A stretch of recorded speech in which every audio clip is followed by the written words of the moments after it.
Xin chào các bạn. Hôm nay tôi chia sẻ cách hồi sinh nhanh một cây hoa lan. Nếu các bạn có những cây hoa lan khi nó đã bị thối hoặc lá đã bị nấm như thế này, chúng ta đừng vội bỏ đi. Và những cây hoa lan này hãy cách ly ra khỏi những cây khỏe mạnh, vì nấm và vi khuẩn trên những cây này rất nhiều.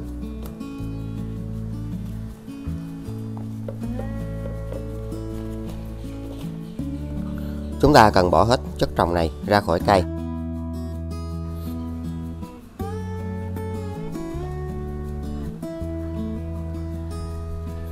Chất trồng đã làm cho rễ đã bị hư và đã bị thối. Nhưng phần này vẫn còn rất tốt và những chiếc rễ vẫn còn xanh. Các bạn hãy kiểm tra và cắt bỏ những rễ này.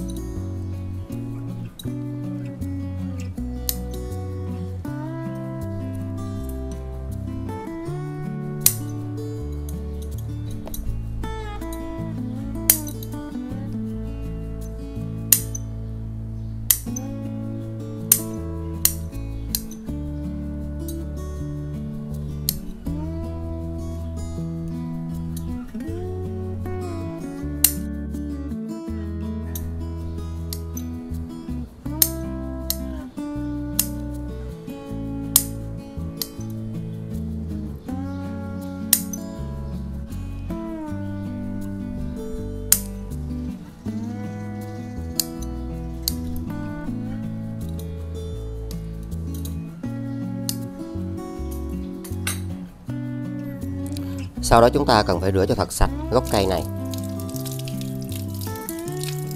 Với những cây hoa lan, khi các bạn làm điều này, nó sẽ giúp cho cây được sạch hơn. So với những cây bình thường thì những cây này đề kháng và sức sống rất kém.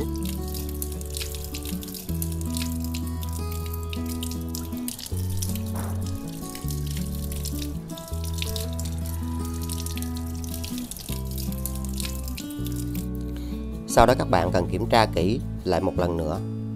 Và chúng ta sẽ cắt cành hoa này.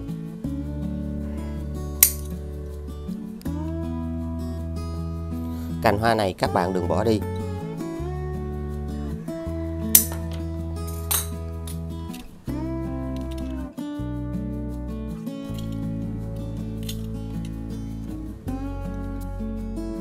Vì phần này nó sẽ hồi sinh được cây hoa lan nhỏ ngay tại đây.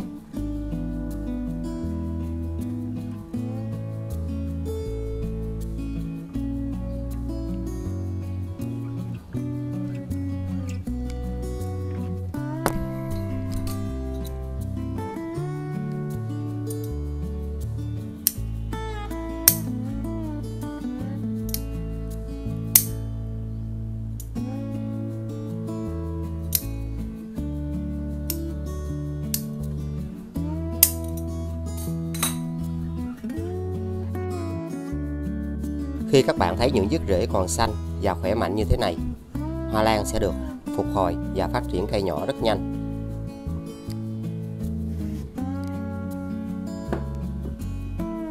Các bạn sử dụng 1 lít nước.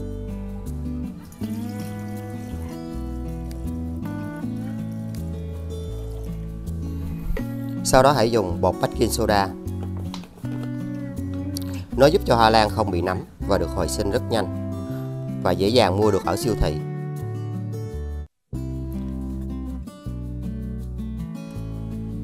Hãy dùng một thìa như thế này.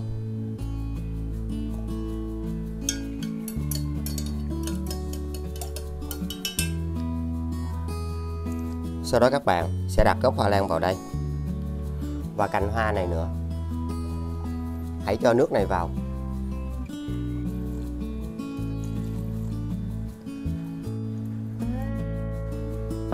Và sẽ ngâm như thế này trong 30 phút.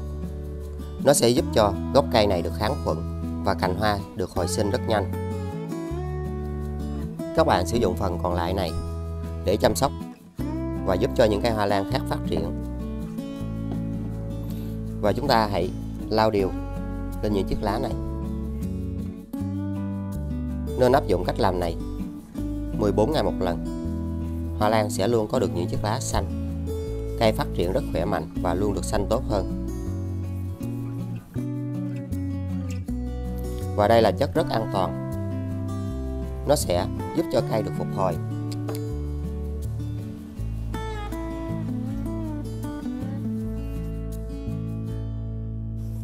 Và cũng là cách để các bạn làm sạch những chiếc lá hoa lan rất hiệu quả. Lá rất xanh và rất khỏe.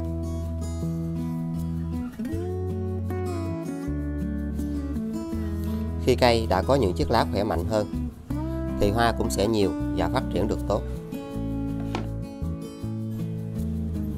Và nó luôn giúp cho bộ rễ của hoa lan được trao đổi chất và cây sẽ có được rễ khỏe mạnh.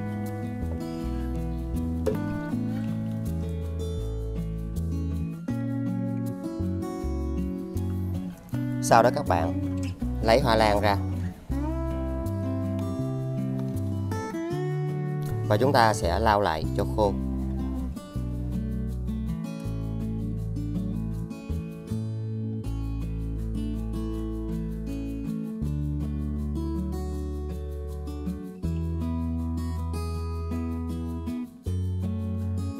Trồng lại bằng vỏ thông.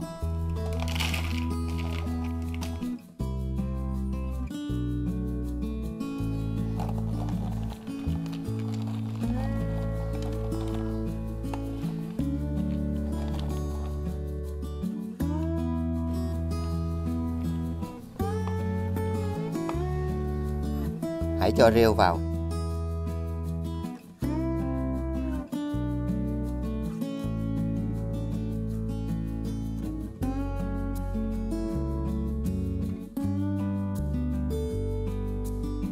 Không tưới nước cho cây trong 5 ngày.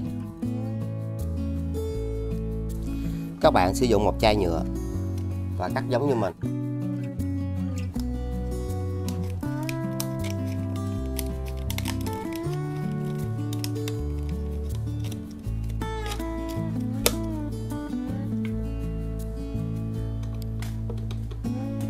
Và sử dụng một miếng mút cắm hoa.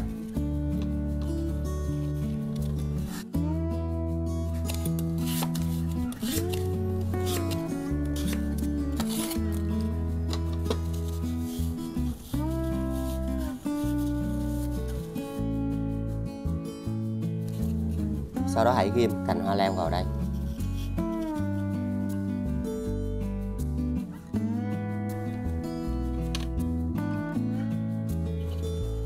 Các bạn sẽ đặt vào như thế này.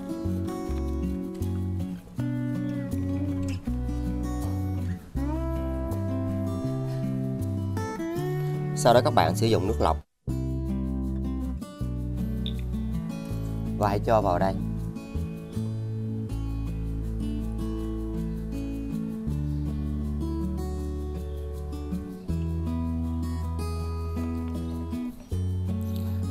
Mút cắm hoa sẽ hút nước lên để giúp cho cành hoa ẩm nhưng không quá ướt.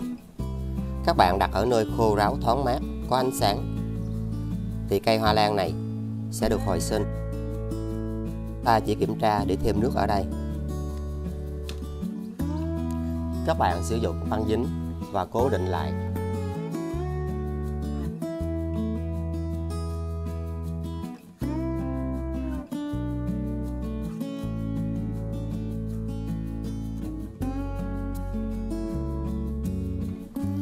Sau 5 ngày, các bạn tưới nước vừa đủ ẩm cho cây.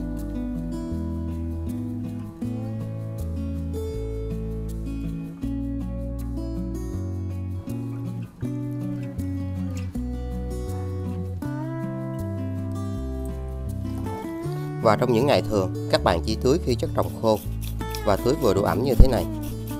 Đặt cây ở nơi khô ráo, thoáng mát và có ánh sáng. Sau đó chúng ta sẽ đậy lại để giữ ẩm và ngăn côn trùng.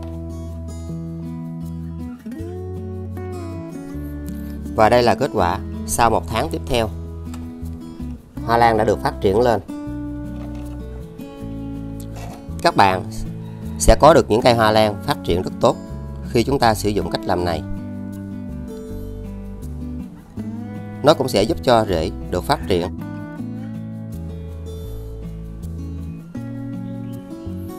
Một trong những cách rất đơn giản để các bạn có thể giúp cho hoa lan được hồi sinh. Cây đã rất xanh tốt và rất khỏe.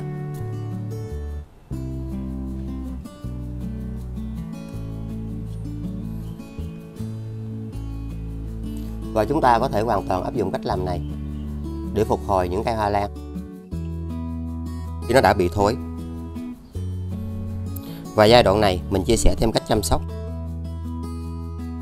để giúp cho cây hoa lan này nó sẽ được lớn và phát triển được tốt hơn.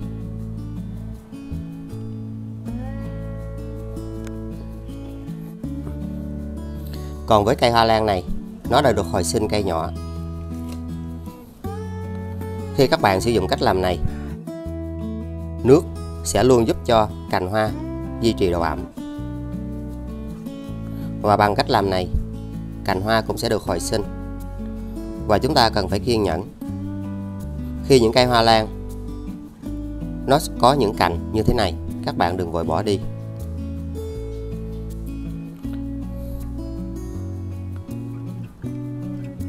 Những cành hoa sẽ luôn được hồi sinh với cách làm này. Và bây giờ các bạn sẽ tiếp tục đặt vào vị trí cũ.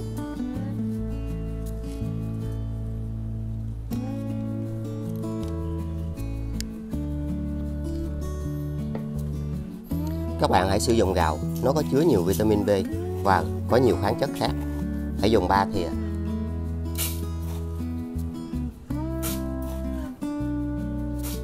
Cho vào 500 ml nước.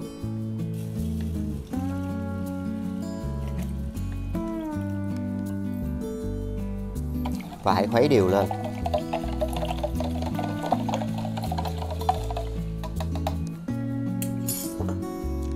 Sau đó hãy lọc lấy nước này.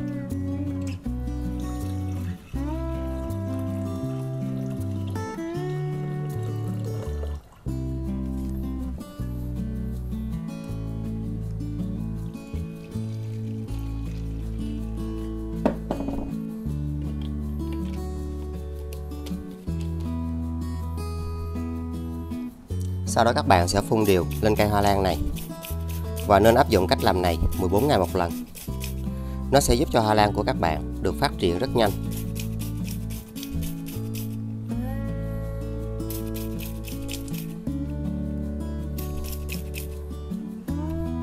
Và chúng ta hãy đậy những chiếc rễ này lại.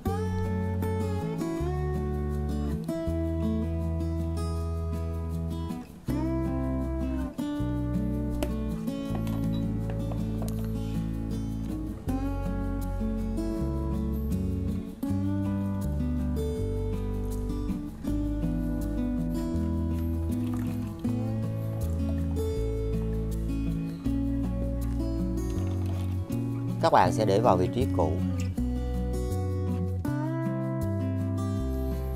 Và sau 2 tháng tiếp theo, hoa lan đã được phát triển lên. Khi các bạn áp dụng cách làm này thì chúng ta cần phải kiên trì. Vì với những cây hoa lan, có những cây rất nhanh, cũng có những cây rất chậm. Với phương pháp này, các bạn sẽ rất dễ dàng để phục hồi và phát triển được hoa lan. Luôn có những cách làm và mình đã có chia sẻ trên kênh, và có những phụ đề để các bạn dễ dàng lựa chọn.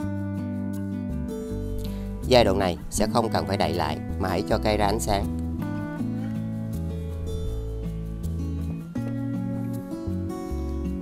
Còn với chậu hoa lan này,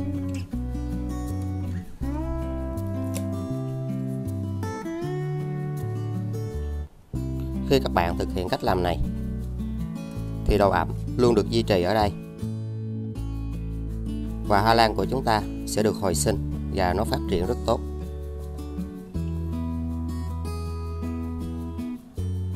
Và đến giai đoạn này các bạn sẽ rất yên tâm để trồng lại. Với bất kỳ một cây hoa lan nào, chúng ta sẽ giúp cho cây phát triển theo cách này sẽ rất an toàn và bền vững theo thời gian.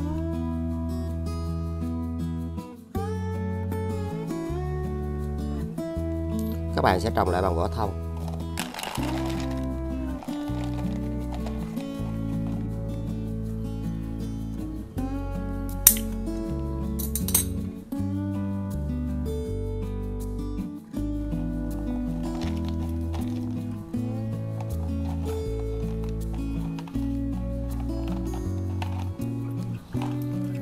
cho thêm rêu vào để giữ ẩm.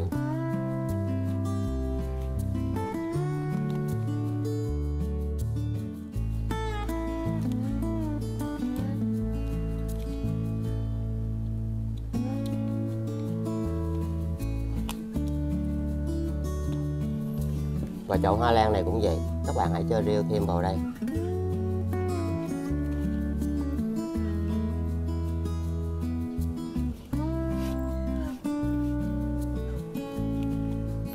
Đừng quên like, chia sẻ, đăng ký kênh và nhấn chuông để tiện theo dõi. Xin chào và hẹn gặp lại. Chúc các bạn luôn thành công.